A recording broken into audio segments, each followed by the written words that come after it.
জি রাফসান ভাই, অনেকে পাকিস্তানি কবুতর খালি নিলে হারায়, বাচ্চা ঠিক মতন উড়ে না, হ্যাঁ কিভাবে পেয়ারিং দিলে উড়াইতে পারবে বা হারাবে না?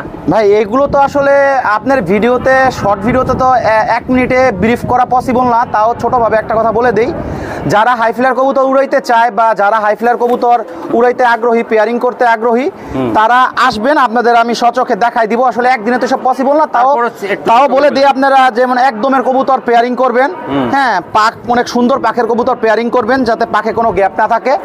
হাড্ডি বড় নেবেন, হ্যাঁ জোরটা ভালো থাকতে হবে হাড্ডির, ঠিক আছে।